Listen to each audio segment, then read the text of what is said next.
ರಾಜಧಾನಿ ಬೆಂಗಳೂರಿನ ಜನರು ಈ ಸ್ಟೋರಿಯನ್ನ ನೋಡಲೇಬೇಕು. ಈ ಸುದ್ದಿಯನ್ನ ನೋಡಿದ್ರೆ ನೀವು ಶಾಕ್ ಆಗೋದಂತೂ ಗ್ಯಾರಂಟಿ. ಬೇಸಿಗೆಯಲ್ಲಿ ರಾಜಧಾನಿ ಬೆಂಗಳೂರಿನಲ್ಲಿ ನೀರೇ ಸಿಗಲ್ವಂತೆ. ಎಸಿದು ರಾಜಧಾನಿಯ ಜನ ಈ ಸ್ಟೋರಿಯನ್ನ ತಪ್ಪದೇ ನೋಡಬೇಕು. ಈ ಸುದ್ದಿಯನ್ನ ನೋಡಿದ್ರೆ ನೀವು ಶಾಕ್ ಆಗೋದಂತೂ ಗ್ಯಾರಂಟಿ. ಬೇಸಿಗೆ ಕಾಲ ಬರೋದಕ್ಕಿನ್ನೇನು ಕೆಲ ತಿಂಗಳು ಬಾಕಿ. ಆ ಬೇಸಿಗೆ ಕಾಲದಲ್ಲಿ ನಮಗೆ ನೀರು ಸಿಗೋದಿಲ್ವಂತೆ ಬೆಂಗಳೂರಿನ ಜನಕ್ಕೆ. ಹಾಗಾದ್ರೆ ಏನದು? 80 ವಾರ್ಡ್ಗಳಲ್ಲಿ ಬೇಸಿಗೆಯಲ್ಲಿ ಎದುರಾಗಲಿದೆ ನೀರಿನ ಬರ. ಅಂತರ್ಜಲ ಮಟ್ಟ ಕುಸಿಯುವ ಆಘಾತಕಾರಿ ಮಾಹಿತಿಯನ್ನ ಬಿಚ್ಚಿಟ್ಟಂತಹ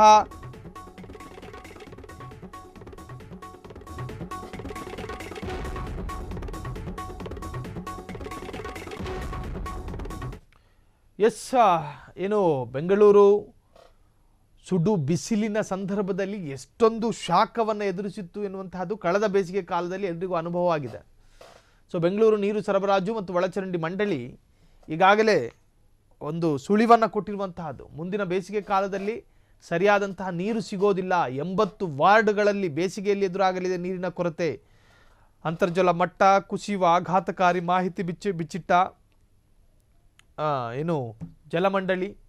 ಸೊ ಬೆಂಗಳೂರು ದಕ್ಷಿಣ ಪೂರ್ವ, ವೈಟ್ಫೀಲ್ಡ್ ಹಾಗೂ ಹೊರಭಾಗದಲ್ಲಿ ಹಾಹಾಕಾರಗಳು ಶುರುವಾಗುತ್ತೆ. ನೋಡಿ ಆ ವಾರ್ಡ್ ಮತ್ತು ಏರಿಯಾಗಳು. ಬೆಂಗಳೂರು ದಕ್ಷಿಣ, ಪೂರ್ವ, ವೈಟ್ಫೀಲ್ಡ್ ಹಾಗೂ ಹೊರಭಾಗದಲ್ಲಿ ಹಾಹಾಕಾರ ಶುರುವಾಗಲಿದೆ ಎನ್ನುವಂತಹದನ್ನು ಸ್ಪಷ್ಟವಾಗಿ ಹೇಳಿರುವಂತಹದ್ದು. ಸೊ ಅಂತರ್ಜಲ ಮಟ್ಟ ಕುಸಿಯುವ ಆಘಾತಕಾರಿ ಈಗ ಮಾಹಿತಿ ಹೊರಬಿದ್ದಿರುವಂತಹದ್ದು. ಹಾಗಾದರೆ ಈ ಏರಿಯಾಗಳಲ್ಲಿ ನೀರು ಸಿಗೋದಿಲ್ಲ. ಬೆಂಗಳೂರಿಗೆ ಜಲಕಂಟಕ ಎದುರಾಗುವ ವಾರ್ಡ್ಗಳು ಯಾವುವು ಗೊತ್ತಾ?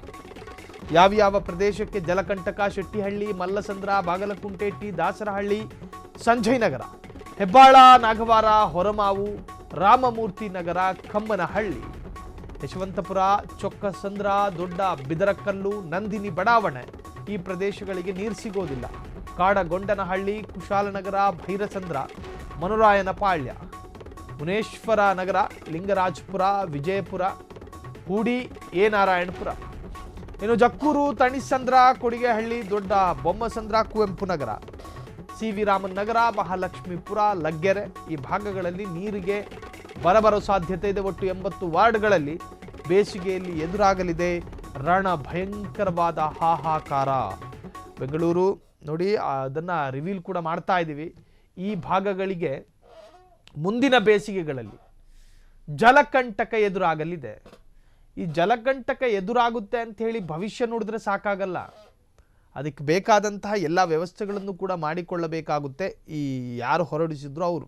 ಸೊ ಜಲಮಂಡಳಿನೇ ಆಗಿರಲಿ, ಈ ತರಹದ ಒಂದು ಸತ್ಯ ಗೊತ್ತಾಗಿದೆ ಅನ್ನೋದಾದರೆ ಆ ಸಮಸ್ಯೆಗೆ ಪರಿಹಾರವನ್ನು ಈಗಲೇ ಕಂಡುಕೊಳ್ಳುವಂಥ ಕೆಲಸ ಆ ಜಲಮಂಡಳಿಯಿಂದ ಆಗಬೇಕಾಗಿದೆ.